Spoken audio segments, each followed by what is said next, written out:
Today's episode of the Just Keep Swimming podcast is brought to you by Audible.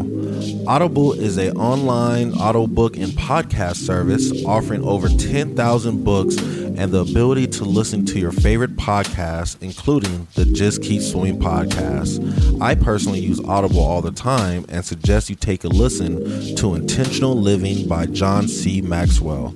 In this book, Mr. Maxwell shares a story on how he was able to live a noble and purposeful life and gives you tips and tricks so you can do the same. So please start your 30-day free trial now at www.audibletrial.com/JKS podcast, all lowercase. Again, that is www.audibletrial.com/JKS podcast. And if you have any more questions or concerns for the Just Keep Swimming podcast, you're always welcome to reach out to us on Facebook or on Instagram at justkeepswimming_podcast, or you can email us at jkspodcast702@gmail.com. And with that out the way, let's dive into it.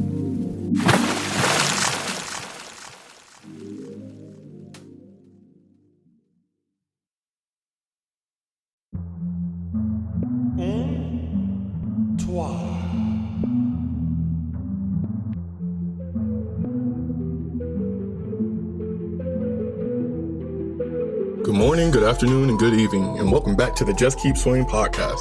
Last episode, we left off halfway through our interview with Mr. Kenny, and we're going to continue on from here. I hope you enjoy. And that's something that we are consistently trying not to fall in. Exactly. And that's what's going to be one of my questions I was going to ask you. Like, how do you not fall into that mental trap of, okay, I don't know why they keep harassing me.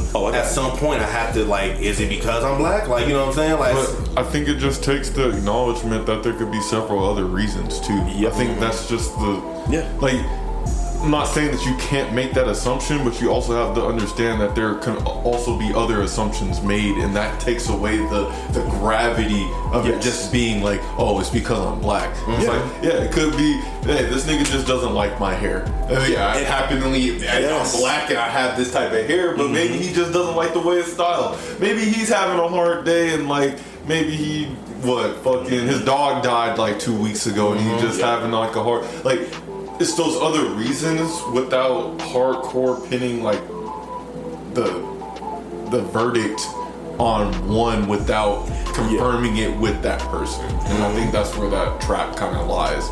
Right. It's the assumption. I feel you. And so for me, one of the things I have to do, I think we've talked about this phrase before. First place I ever heard it was Mark Schlereth. I love sports radio. Like, shout out to Fat Stink. Like, he's the first person I ever heard say this, but he says, hey, before you point that finger, pull the thumb. AKA, is this a me thing? And so there are literally like 3 questions I end up asking myself just to make sure, be like, is this shit racist? You know, like, so I'll end up asking myself these particular questions just based on the kind of interaction I'm having with this particular person. I'm like, okay, number one, what is the context? What is the context in which I'm interacting with this person? I'm answering right now. Okay. So I'm at the bar, I'm hosting trivia, and the speaker isn't working, which is causing volume issues while I'm reading. To my understanding, is that the context? Am I off? No, I mean, you're right, but I feel like there's more context that I'm just going to add. Not that I don't know. Exactly. Yeah, 100%. One, you're in Boulder City. Oh yeah. What is the predominant race there? Which is why I'm like, I didn't evaluate you last night or anything. I'm like, honestly, you're probably right. It probably is because you're black and you're in Boulder City. Right. Yeah, but like, what else could just be out there too? Right. So as far as the other thing, number 2, what is the power dynamic? Power dynamic. I'm a worker and he's a paying customer.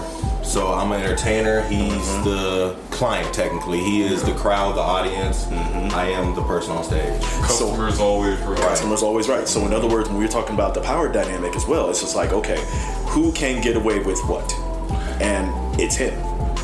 Technically, but I have the right not to serve anybody I don't want to serve. That part. Because that's my right as a business There you go. It's a business. So there is a power dynamic, but it's not so imbalanced that you can't tell this dude to fuck off if you don't want to. Exactly. And so it's just like, do I have any power? Does he have all the power? Okay, what is the actual power dynamic? And if there is a power dynamic, is there a degree of equilibrium that can actually be made and achieved?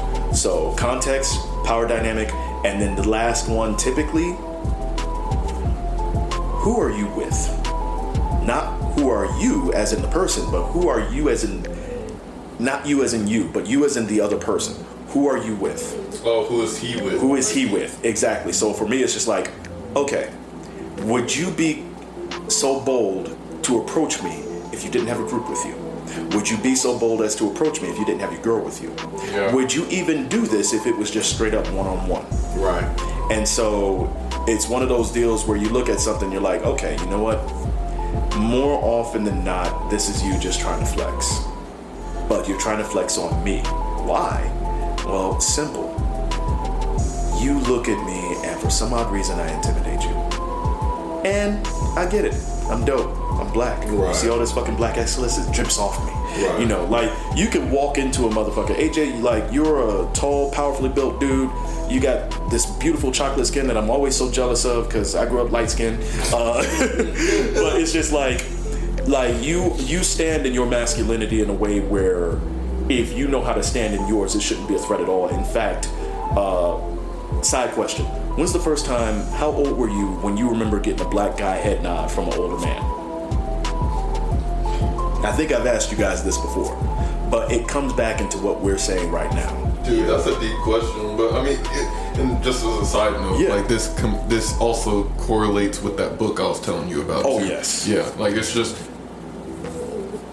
who's giving you the rite of passage to being a man. Yes. And it's the older men in the community, but Absolutely. if they aren't stepping up to the task or you aren't able to get into that environment, that's where you kind of get lost. But that's side note. You're right. No. It's absolutely true. It's about not necessarily the approval of the elders, because you're not necessarily out here hustling for approval. It's about the acknowledgement of the elders. Yeah. It's just like, I don't need you to approve. I'm not out here looking for another father figure or anything like that. But for you to be like, hey, you know what? I see you, and I respect what you're doing. And I think that's the thing that got me more than anything. Yeah. The idea that I acknowledge there's the issue. The issue you're complaining about, I know about it. I'm actively trying to fix it. I've been trying to fix it for 2 hours. And the idea that you still feel that you need to come up to me and tell me there's an issue. Like I can't figure it out. Like I can't figure it out. Like you haven't been screaming. Like we haven't talked about this almost every other question for the last half an hour. Is what makes me like, okay, now I'm not understanding what issue is being resolved now, because I ignored you, I'm doing my job, and you still feel like you can keep coming at me like this in some way, shape, or form. And I know nobody else in this bar is gonna stand up for me, because at the end of the day, I'm the outsider here. You know what I'm saying? This is y'all little city, this is your little community. Y'all probably know each other for all I know. You know, Which is kind of the fucked up part, because nobody would stand up for you, but then somebody came after the fact. We don't know that guy. and they always come after. It always comes after. It's never during the moment. It always comes after.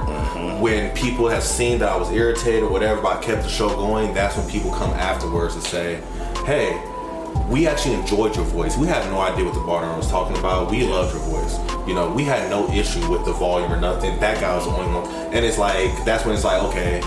Now it's like even more thinking now. It's like, okay, well, why was it such a separated, isolated incident then? You know what I'm saying? Like, what was the case by that? But I think those are some very good questions, though. Yeah. And I'm trying to answer your last one.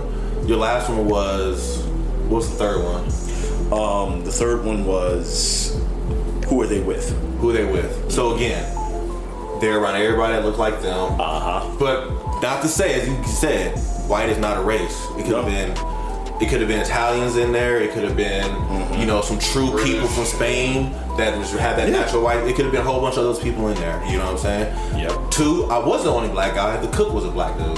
Okay. So, I was the only one. Yes, I didn't talk to him. We were shaking But at the hands. same time, it's back at the house. It's back in the house. You know. He's not with you. He's No, in the exactly. vicinity. Right. And then, my last thing I want to add to that is always, I think I want to add something to that. What did I do to resolve the situation? Yes. To not let it escalate. And I did everything I could to be the bigger man. You know what I'm saying? Like, to my understanding, besides kissing this guy's rings, I was with the bigger man in my eyes. Same exact thing that. It's funny. I went back and I've been making my way through some of our previous episodes, and I was just like, man, God, this is so much fun. Like, it's cool to listen to. Like, go back and listen to it. I'm just like, man, that was just so much fun. Like, I do this with you guys every time. But same thing I say to my students whenever they pop off. It works with adults too, if they have any degree of, like, just decency about them. Decency is a very fucking underrated quality in today's world. So if you're trying to test somebody's decency and they're just popping off at the mouth, just ask them straight up, hey yo, one question, because I don't know if you feel exactly what energy you're giving off. I just have a question about me. Let's make this about me. What did I do or say for you to address me in such a disrespectful manner? And typically, that requires a degree of that metacognition. Oh, well. Oh, was I acting? Exactly. I'm like, well, damn. Or that wasn't my intentions. Yeah, exactly. It's just like, there's what you intend, and then there's how you're perceived. Exactly. Like, I'm sorry, but, what was the saying that people always have? It's just like intent versus impact. Don't let my intentions be misunderstood. Exactly. And it's just like, hey, this might be what you meant to do, but here's how it landed. And you still have to take responsibility for that. Yeah. And I truly feel you on that one, because I had that situation on the football field. I had a mom, I'll never forget, she was heckling me the whole game. After the game, I pulled a card I never pulled. Hey, here's my supervisor's information. I understand I did a terrible reffing today. Here's my information. Here's my name. You can contact my supervisor and complain to her, and she'll gladly listen to the complaint. Oh my God, I wasn't trying to report nobody complaining. I was just heckling, blah, blah. And then it turns out this is just the type of person you are at the game. I'm hoping that me doing that and her trying to explain herself made her realize that I'm a dick at these games. I can be a better person. Absolutely. You know what I'm saying? I just did it, and it never escalated after that. And I had no issues with her after that. That's smooth. That is a smooth thing. Be like, hey, sometimes in taking the low status of, hey, you know what? If you really have a problem, report me. Just snitch on me. Let me know. Do that, and then it's just, oh, I didn't, and it's just like, okay, lock it up quick. And because that's the thing. I think honestly, people are so just dumb that if you don't show them actual proof of their behavior, or at the very least proof of the impact, they will not fucking see it. And I'm not gonna say dumb. I'm gonna say oblivious. Yes, they're just everybody's so stuck in their one lane and I can understand it from dude. First time at this bar, he wanted to show this new girl that he's smart and play trivia, and at the end of the day, that's right. You said he was there on a date. He was there on a date, and then he didn't know how to play. He was literally tagging along with his table, and then on top of that, he was one of those people that when they got something right, woo, let's go. It's like, bitch, that's question one. You got 8 more questions. Like, calm the fuck down. Wow. Like, I understand you got it right, but it ain't that hyping, bro. Well, typically, I'm not into player hating, but may I just say, in the most classy of ways, may his phallus remain forever dry. And that's all I got to say about that. I'll have to look that up. Phallus? It's another word for dick. Oh.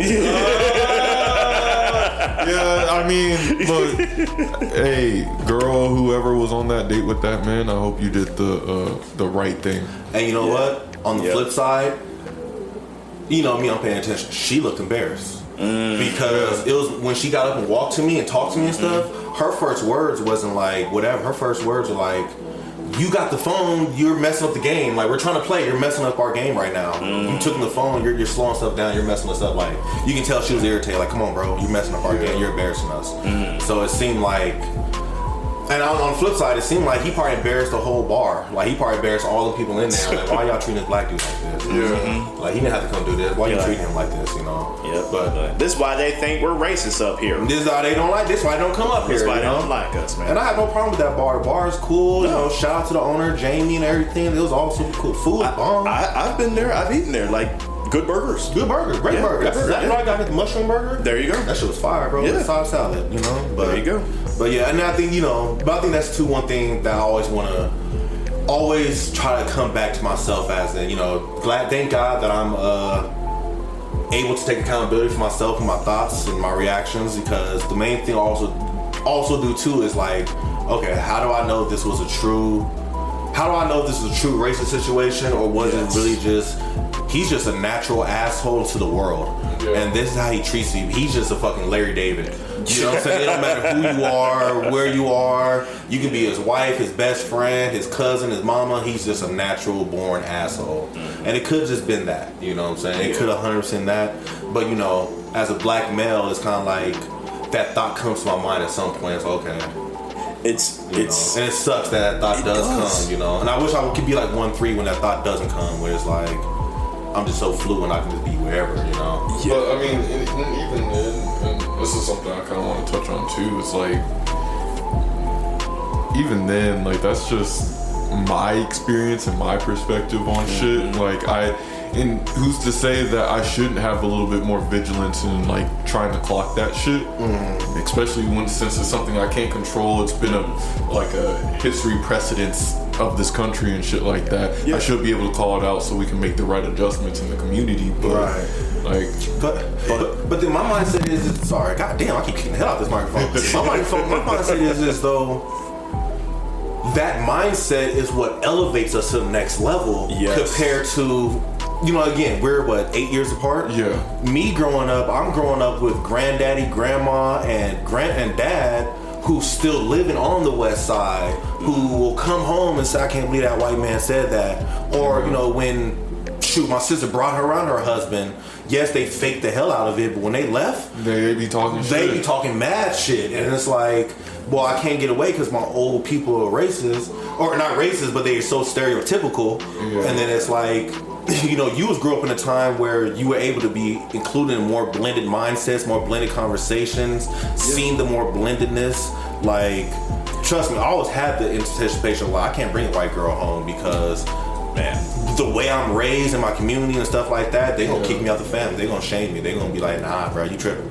That better be fun. You know what I'm saying? Low key, I have the same like fear too, especially with the grandparents. Like I'm always vigilant on who I even bring around. Like I was scared to, like the night that I had to go over grandma's, and who was it? Alondra and Fernando was over there that came with me. It was just like, they're both Mexicans, and I've heard my grandfather say Mexicans in a way that isn't so inviting and kind. You know, that's what it is. I hear it so much, and it's like it just drills into your head. Like, trust me, I'll never forget. We was watching the Food Network. We was about to go out for lunch or dinner or something, and they had a host up there.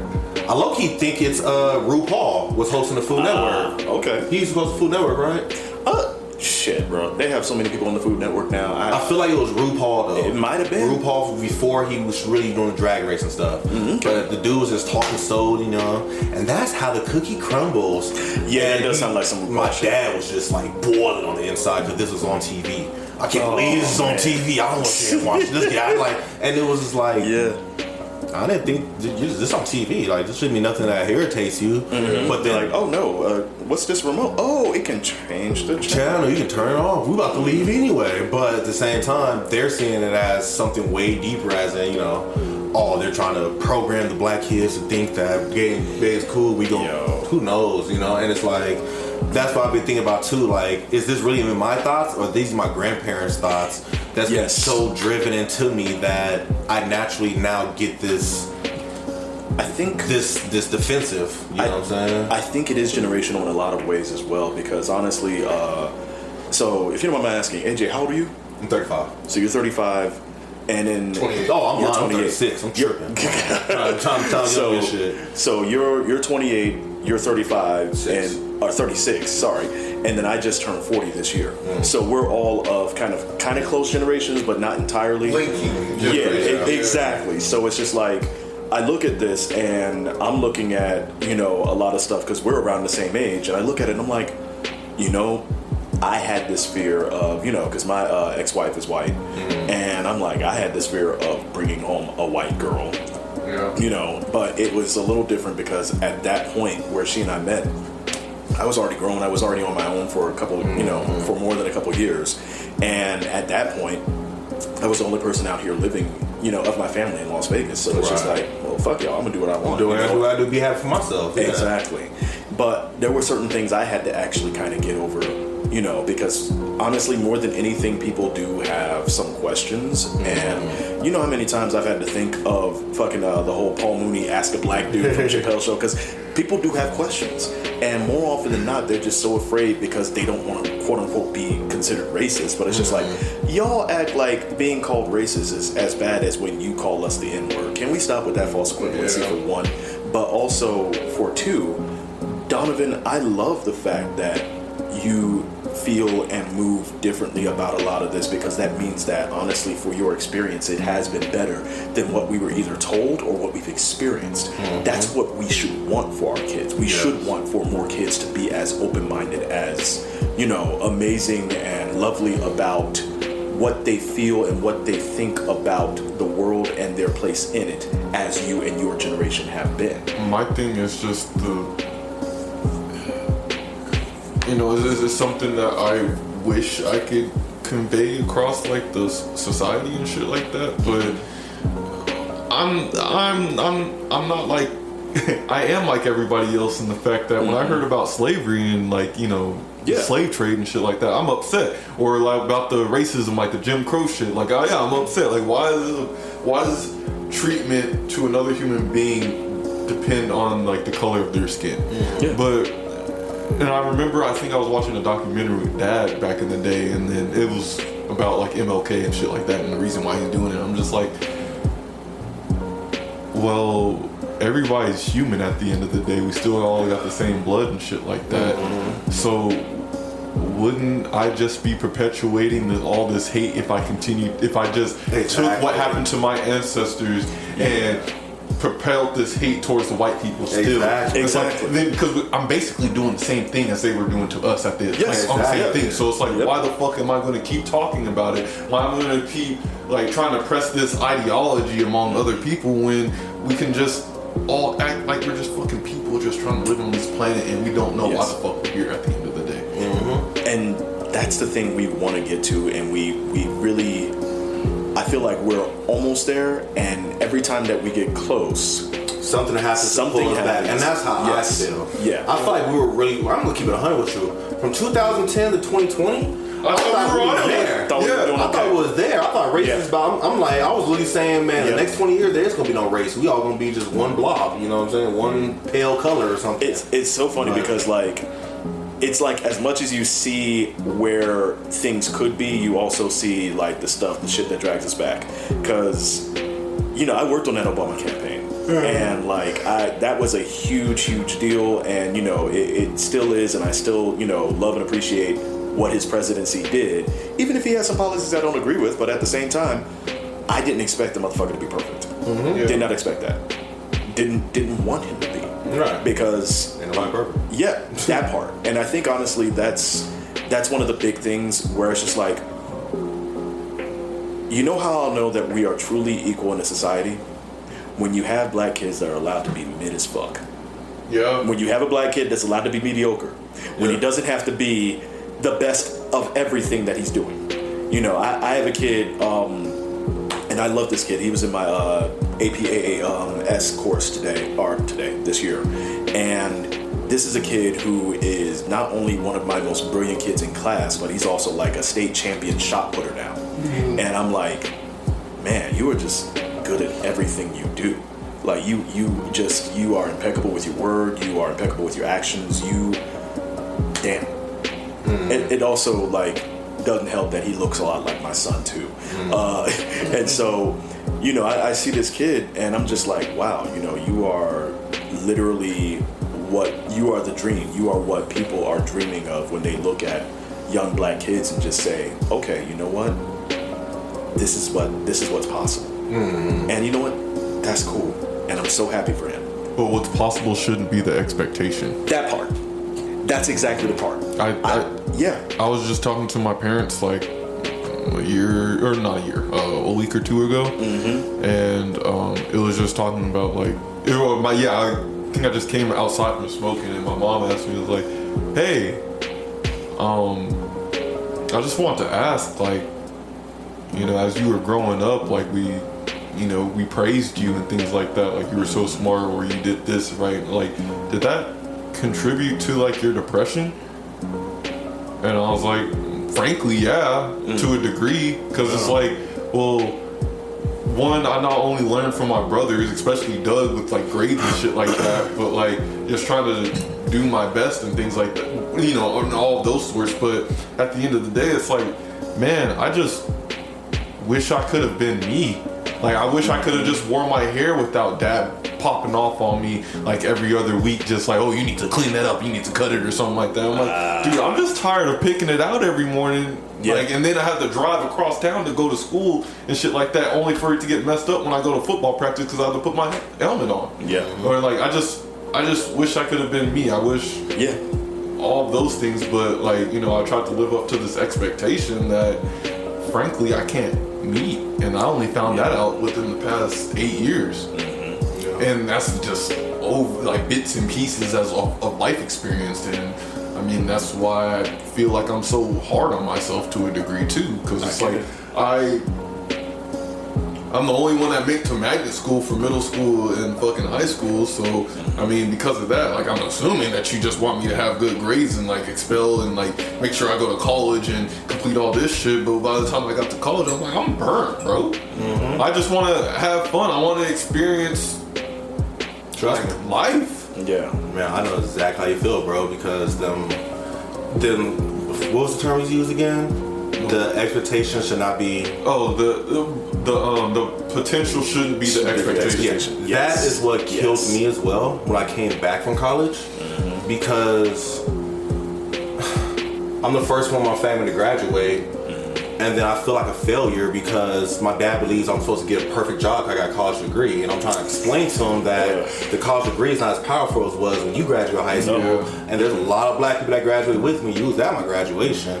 But he could not understand why the only job I can find was at the casino. And I'm like, well, shit. Like, I don't know. That's what's available. That's what's available. And at the end of the day, my degree doesn't mean nothing because they want work experience on top of that. You know what I'm saying? I'm like, you don't understand the trap of college, which is to say, hey, unless I'm doing internships that are giving me some kind of experience before I step foot into the quote-unquote real world, then I'm fucked. Right. And those internships are competitive as hell. And it's only getting worse nowadays too, because it's like, by the time like you graduated and I was still like, approaching the end of high school and shit, like bachelor degrees were starting to become outdated for doing shit. Now it's to the point where it's master degrees where it's just like, that's up in the air if you're going to get the shit or not. And that's even with work experience. And that's what it was. When I got my diploma, when I got my college diploma, they said the college diploma is a new high school degree.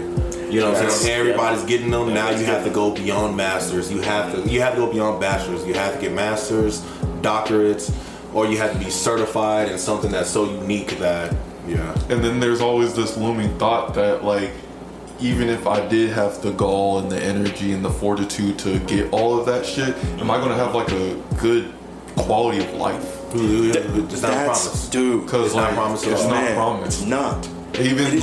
Even with the parents like retired and shit, how long is that shit gonna last? Yeah, I know mom is a great budgeter, but at the end of the day, shit is only still getting more expensive. They're getting older. It's like it looks bleak, and it takes a lot of strength to keep moving forward. But we still have to acknowledge the shit. Like, this shit don't look good for living basic life. Like, look at the niggas in some. Like, it's only getting hot every summer, and we got homeless people off of fucking Washington or shit like that, where it's like they're struggling just to survive. Or you got niggas in Ohio or the East Coast where they're homeless and they're out there in frigid fucking winters below 0 degrees Fahrenheit. Right. And we're just supposed to be, just get a job. Nigga, there's a workforce fucking just limitation on people getting jobs. Right. Like you said, the workforce barely holding together. Like, the rule now, the idea that I'm a one-man, single-man person living by myself is I'm being the statistics. They say you can't have a job and live by, but at the same time, I got 2 jobs. You know what I'm saying? Yeah. And shit, I'm trying to decide if I'm working a trivia next Saturday. Yeah. I feel you. So yeah, I understand, fellas. I know we probably pretty deep in time right now. 77 minutes. Oh, perfect, beautiful. We'll cut this in half. So I was going to ask, there anything you guys want to leave with, like any lingering thoughts you guys want to share in the episode that you feel like we were about to touch on, but we didn't touch on, or anything like that? This is like just a general thing that I want to share with you guys because I only found out about it after I left last week's episode. But a book that I haven't even started yet, but to keep on your radar, is called "It Didn't Start With You" by Mark Bolan. And this kind of touches on what we were talking about earlier in terms of like a lot of this precognition habits and just like mindset comes from like the generations before in a sense. So like to give yourself grace to stop shaming yourself on how you act or the way you think and shit like that. Apparently this book helped her out a lot, and she's a marriage and family therapist too. Beautiful. So, Beautiful. Yeah, send that to me so I can check it out. Send me the Iron Man too, or the Iron John too. Iron John. I just added both of those to my Amazon list. I'm like, all right, let's get it. Yeah, go ahead and send that to me so Audible credits I can use. Yes, sir. Anything you want to leave us with, Mr. Kenny? Man, y'all, every time I'm, with you guys, I end up, being put on game and just hope that I contribute. But like, I think one of the hardest things that we end up doing from time to time is, sometimes we can end up convincing ourselves that it's not that or it's not this or whatever, simply because we don't want it to necessarily be that. And I think more than anything, the desire for it to not be that is the most important part of that. Right. Where it's just like, I don't want this to be a race thing, because more than likely you're not going to be comfortable discussing it. And the truth of the matter is, my mentor, Dr. Aisha Jackson, her paper says it all. Color is not consciousness, which is to say, I signed up to be the kind of person who is an ethnic studies educator. Like, I can talk about this. I'm closer to an expert than not, but the truth of the matter is not a lot of people expect that black people are actually educated, or you have to be further educated in this. Your experience is not going to be enough to teach everybody or somebody different. And the thing is just like, hey, so can a nigga just live? Like that Bro. right there. Yeah, it's like, can I just live? Why do I have to? Why do the things I go through have to be a teachable moment for you? I don't want to have to be your magical Negro in order for me to actually just have any kind of validity and just a regular fucking experience. I was gonna say, to kind of build off of that in like more of a general sense, and I've said this before, I think I'm just tired of being a container for people's shit. Yeah.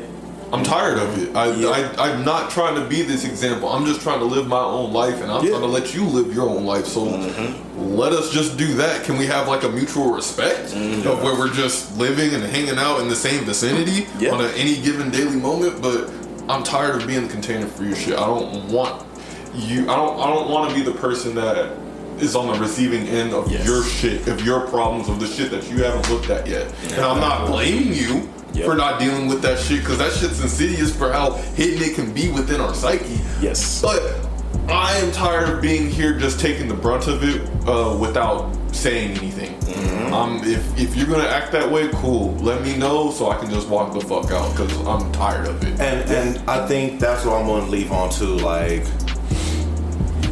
I am no longer just biting my tongue. You know what I'm saying? Like, yes, I'm gonna keep it professional. Yes, I'm gonna take the high road. But the second you try to confront me or you really ask how I feel or whatever, be prepared for what I'm really about to say. I'm not about to sugarcoat it for you, like.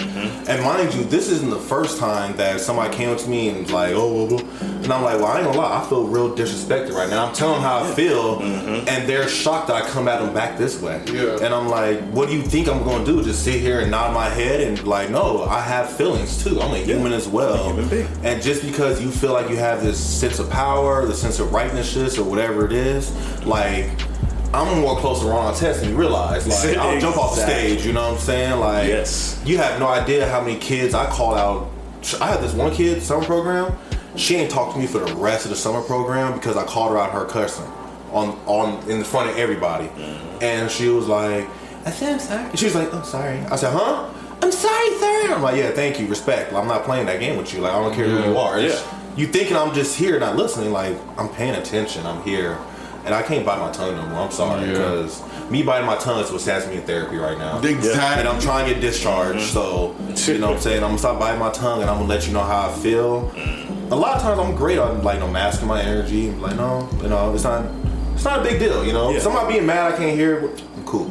But now you feel like you have to keep harassing me about it and then walk in my face and then tell me, oh, your voice sucks, you're boring. Okay. Now you're getting too personal for me now. You're getting a little too much. And it sucks because it's like, it feels like we're just retaliating and mirroring back, which I guess naturally to whoever we believe in or try to follow at the end of the day, it's like, you know, that's not the right thing to do. You should always just do the right thing. But at the same time, I've been sidelining my own comfortability to make you comfortable, and that I don't think that's treating my temple right, so I can keep treating others' temples right at the end of the day. So if you're gonna keep doing that shit, then be prepared to have the fist the same size come meet you back in your fucking mouth. And absolutely. And it's funny you said that because I was thinking this the other day. You know, they always say turn the other cheek. You know what I'm saying? But we all gotta remember the story as well. I can't tell you the actual names. I know I'm not that perfect Bible person. But remember there was a person where his city got captured, destroyed, and he was gonna go to attack them. And God said, yes, go attack them for you will win. Now you know it's right to you have the right to fight. You know what I'm saying? And then there's another time when he told him, don't attack, because you will lose. He didn't attack and he was able to be. And I feel like we have to understand when those moments are. You know what I'm saying? And I was gonna say, even like, I think I'm pretty sure that's the Old Testament, right? I'm sure it's Old Testament too. So then, even just to bring it to like the New Testament and shit, like y'all remember when Jesus went into the church or whatever they were and then flipped all them tables? It's like, what the fuck are y'all doing? Right, what are we doing? I think there's just a certain authority that, again, like you said, Adrian, that we have to figure out, like, when we're able to do what we need to do and protect ourselves and the people around us and still be righteous, because, hey, I'm just as much as God's child as you are, but I need to protect myself because that's what's been told to me, and I'm trying to protect you. But if you don't want to do that, that's your free will, but you have to deal with the consequences that come after that. There you go. And then a lot of times, you know, I feel like definitely as like men, the type of men that we are, you know, it's always when it starts affecting somebody else is when we decide we want to step up. But I think we have to start to step up earlier when it's for ourselves. Like, I don't know if you were there at the trivia that one time we had to flag the fantasy football people doing the draft. No, so they were there before us, before trivia started. Okay, but there's happened to be sitting right in front of me, and they're just being loud as hell. I'm cool. I'm not tripping. You know what I'm saying? I'm used to being loud noises or whatever. I'm not tripping. I'm just gonna do my game. But when the other customers started coming to me and saying, "Oh, we can't hear because these people are yelling," now I have to say something now. You know what I'm saying? Now I have to take over. Now it's time for me to fight for this. You know what I'm saying? But if that wasn't the case, though, I would have kept pushing and let the game go on because they weren't bothering me. And that's what we have to get to, though. We have to get to the point where it's bothering me and I'm going to say something. I'm tired of waiting for it to bother somebody else first before I say something. I'm going to speak up for myself. Because at the end of the day, like you said, I'm human. I have blood just like you. You know, I always laugh, think about this show right here. This show really had me thinking a lot because when they about Forged and Fire, Forged and Fire, yeah. Forged and Fire. When they're about to pass out, you know, it don't matter what race, what color, how big, how small, how wide, how little. The first question is, are you seeing stars? Are you feeling loopy? If we were different, you think there'd be different questions for a black dude and a white dude. Obviously, it's the same damn questions. Are you feeling this way? Is your body cramping up? You need some water. did you feel this crack in your bone? You possibly broke this muscle. Yep. How do we all have all the same exact muscles in our body? Mm-hmm. There has to be a reason. We're all the same. The color is just literally pigment. You know what I'm saying? Mm-hmm. And the pigment is not determined on the inside. You know. So yes. So the flesh, not the spirit. Yes. So a little quote I came up with right here. Or I didn't come up with it. I stole it off mine. Her name is Chris Jamie, and it says, the thing about stereotyping is it's usually just throwing rocks into a crowd, hoping it hits somebody who deserves it. You know. That's deep. And I think that's a lot of times what. I think it kind of makes me better because when I do get stereotyped, I don't feel that way at first. Yeah, you know, somebody can be stereotyping me for an hour, I wouldn't feel it. Yeah, so. And at some point, then it'll start to feel like, wait, was this a stereotype? I didn't even notice this. You know, so yeah, because I don't feel I deserve it. It's equivalent to the. You guys ever heard the term? You know, if I say bitch out loud, you get mad. That must mean you are that. You know what I'm saying? You know, you should get upset if the shoe fits. Yeah, you know, and that's what people do. Like, make somebody mad. But yeah. Anything else you guys like to leave with us though? Any quotes? Mm-hmm. No. Okay, cool. My last question for us is, of course, when it comes to, I don't know how to say it, dealing with stereotypes, being more aware of yourself or surroundings or whatever, where are you still swimming to when it comes to that level? Or handling uncomfortable situations. I feel like we touched on all that. Speaking up is the first step, at least for me. Just speaking up to start the interaction to begin with. Because other than that, then I'm just going to continue to be sidelined. Right. Into whatever treatment that the other person decides. So just speaking up to get that first step, because I don't know what the aftermath necessarily looks like for any given situation, or how I need to handle any given situation afterwards. I'm still cultivating that. Right. Okay, I like that one. Speaking up for sure. What about you, Miss Skinny? I guess for me, just my number one thing I'm always consistently trying to do is just make sure that I'm not doing any harm in my attempts to, stand up for myself. Right.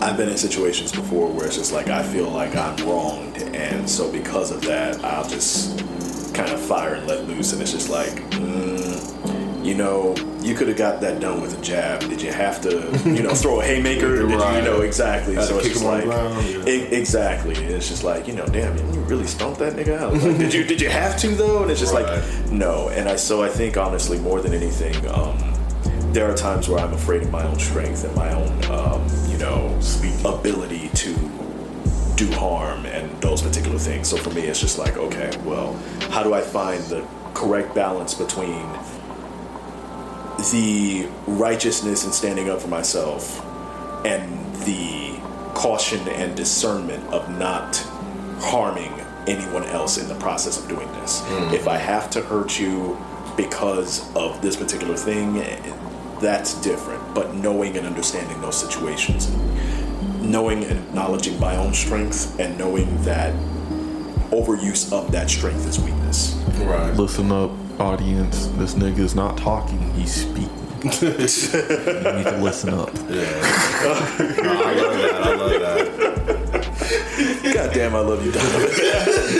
I love you all so much. Like, I'm gonna miss this so very much, but we gonna do this again. Oh, we're only 7 hours away, my nigga. Hell yes, hour flight. Yes. So I guess to cap it off then, for me, I kind of feel the same way as Kenny for sure. Like knowing from my issue is by the time I get to speak up, by the time I'm speaking up, I'm already angry. So it's more of a hostile speak up than an actual doing it with grace. Calling it before it gets there, Yeah, so I want to get there. I want to call it and soothe myself before I get to that point, because trust me, I know myself. I'm going to start getting petty. I'm going to get petty as a motherfucker. Like, I'm going to start talking. Prime example, and I'm going to leave it at this. We took the kids to do community service at 3 Square. Or 4 Square. 3 Square, 4 Square. It's 3 Square. 3 Square. Yep. Took them 3 Square. So they had the kids, they had us just pretty much making bags of food. So literally put carrots, potatoes, corn, something like that on the bag. They weigh the bag, drop it in the box, and we just have like big old rotation doing this, right? So while we're doing this, the lady that's running the event, she makes an announcement. Okay, everybody, 2 more laps, we're gonna be done. I'm like, okay, cool. I'm start hyping the kids up. All right, you guys, 2 more. The kids are tired, their feet hurt. They don't know. A lot of them don't know why we're even doing this community service. They just know we're here. So I'm trying to hype them up. All right, you guys, 2 more laps each. Johnny, you the first one. When you get back here 2 more times, we'll be done. We're trying to hype them up. So we finish our 2 laps. All the kids, yeah, start clapping. We high-fiving. The lady comes in there. No, stop. We need to everybody do another lap. Okay, let's do another lap, you guys, you know. Everybody does another lap. After they do that other lap, same thing. All right, you guys, clap it up. We did it again, you know what I'm saying? They start taking their gloves off and stuff. No. The lady comes again. No. We're not done yet. We have to do 40 more bags. And at some point, I finally said, I'm like, man, you keep telling us we're done. Why you keep telling us we're done if we're not? Oh, well, you gotta do more bags. I'm like, all right, guys, go wash your hands. Go put gloves on so we can go do. No, don't wash your hands. Don't put on gloves. Just get them going.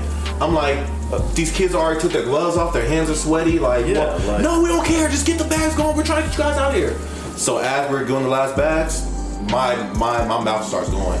All right, guys, let's do the 2 bags. This is the prime reason why you pray over your food, because when things start rushing, people start to get out of, they start to care about the quality and the control, and they just want to get stuff done. So this is why you pray for your food, because it's stuff like this. And it's just starting to come out, and I'm like, I probably should have said that. But I needed to get that out, though. I'm like, this is a perfect example of what. And I was like, I probably didn't need to say that. I probably could have held it back. Honestly, I would have said the same shit. It was nice and petty. It was great. It was beautiful. Yeah. There was nothing you can say against me, because she's breaking her own laws right now. If HIPAA walked in, if there's cameras, we take all these bags and you go in the trash, because we just broke HIPAA laws. It was easy. But that's my thing. When I get petty, I started wanting to get petty back, and it's like, okay, so that's my thing. I'm just trying to learn to control that anger a little bit.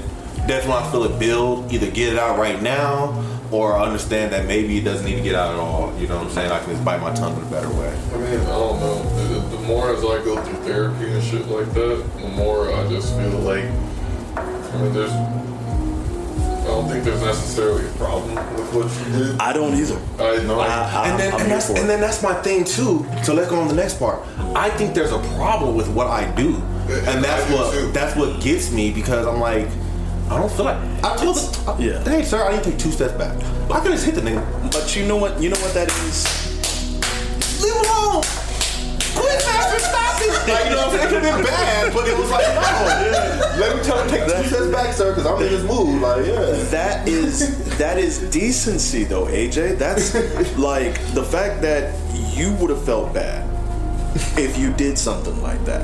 And that was you making sure to not step outside of your greatness. Right. Yeah. Because God forbid this person push you to that point. Right. Because again, we can't necessarily always control how people treat us, but we can control how we respond. Exactly. Our response.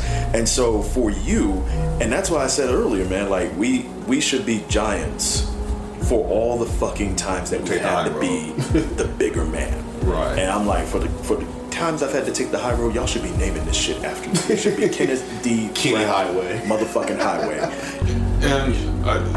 And to kind of tag along with that too, because I feel the exact same thing. Like, remember, with the situation I had recently with the friend and shit, like, I felt bad that I sent the text that I did, because one, I recognized my intent and my impact with the way I said. Did he recognize that? No. Come to find out after we had the conversation, but I did feel bad that I did that.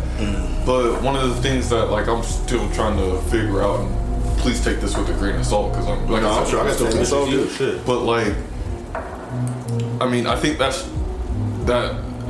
like your anger and your emotions, because we're advert to it, that's already covered in the grace that God has already sent. And I'm not saying that strictly in a religious manner. Yes, do I mean that shit? Yes, because that's what I believe. But like, to put it in more layman's terms, like, we're human for a reason. Exactly. And like, at least at the end of the day, I don't think we should necessarily beat ourselves up for feeling the way that we did.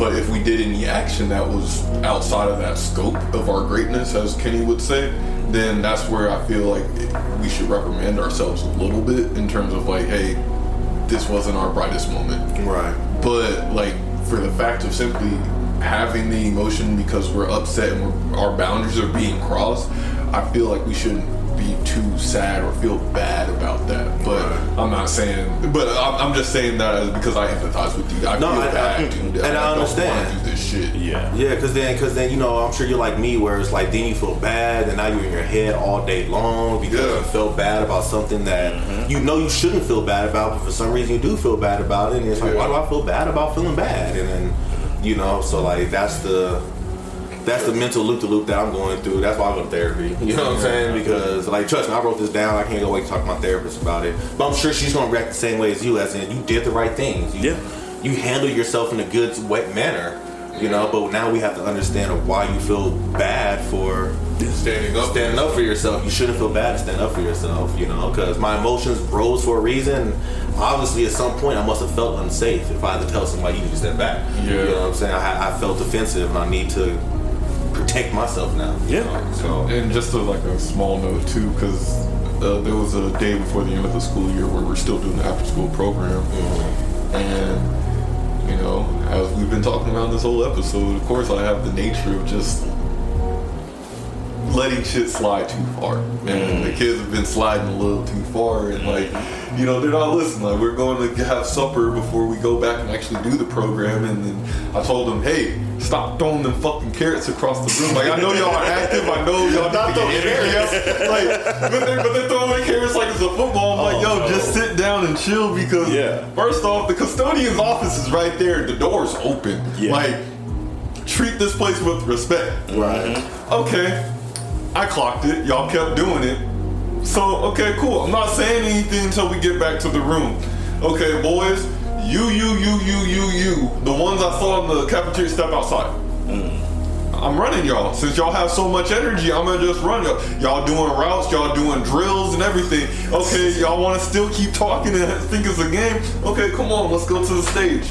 All right, now we're doing push-ups, but you only go down and up when I tell you to. Oh, and then the girls are screaming like, oh, you're not doing this. Like, do you want to go up there or not? No. Okay. Sorry, mister. This is what happens when you don't listen to me. I've been letting this shit slide too long. Now you're pissing me off. And the whole time I'm saying this, I'm like, I feel bad. I don't want to do this. They just got done with the 7-hour school. They're here earlier than we are.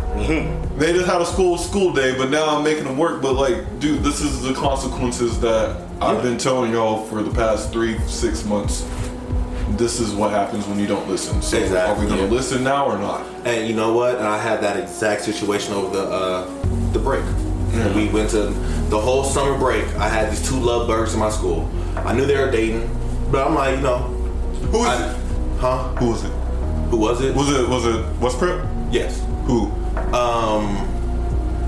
They were juniors. I don't know if you went that high. Never mind. Yeah, well, who's this past? No, yeah, no. Yeah, so they're juniors about to become seniors. Okay, never mind. So yeah, I don't think you know that high yet. I know you're mostly middle school. Yeah, but I knew the seniors this year because I was teaching the they were juniors and about to become seniors. Okay, gotcha. But anyway, though, you know, integrity too on the microphone.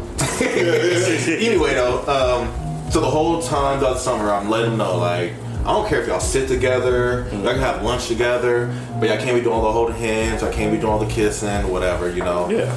The guy was very respectful. Of course, the girl, she was a little, come on, mister, please. But I'm like, no. But the boyfriend, he was solid. Like, I'll let it tell him, y'all know what I'm about to say, and they'll let go hands right then and there. You know what I'm saying? Hey, wrap that up. You know what I'm saying? Like, y'all can hug, I got 2 seconds. I need we can roll, like, wrap it up. So what happens when we go to Six Flags this week? These 2 motherfuckers is MIA. And mind you, I have like literally, so I have my students every hour, you have to take a picture, show me, check in. Absolutely. So at first he's in my group, she's not in my group. I'm a chaperone to him. First his picture is just him and the homies, and then it's him and the girl, but they're in a group of kids. And then toward the last 2 pictures, this is him and her, and they take selfies together. And I'm like, y'all about to be last 2 in here, I don't know it. What happens? Last 2 motherfuckers get to the bus. They came in live, and they're like, well, our friend's in the bathroom. Who is it? Yeah, which friend? Everybody's here. So I don't know who your friend is, but everybody is here. Oh, you made a new y'all friend? two.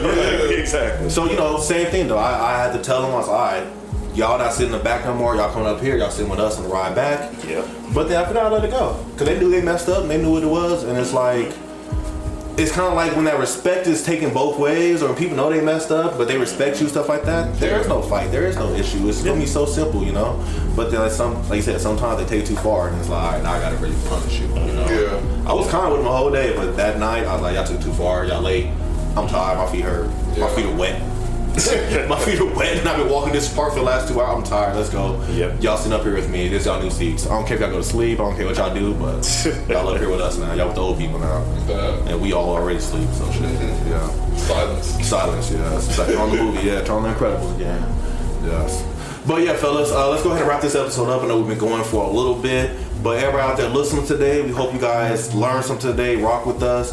Big out shout out to Mr. Kenny. One, congratulations on your new move again. Best of luck to you out there in that amazing city. You're going to love it for sure. Thank you. And then two, thank you for always dropping some amazing insight. Like, I love when you come because it's like your vocabulary takes us up like 10 levels, but then you still ghetto. So it's like, you know, you still say this motherfucker at the end. You know what I'm saying? So yeah, that's how I love it. You know what I'm saying? I love it. You best of both worlds, you know?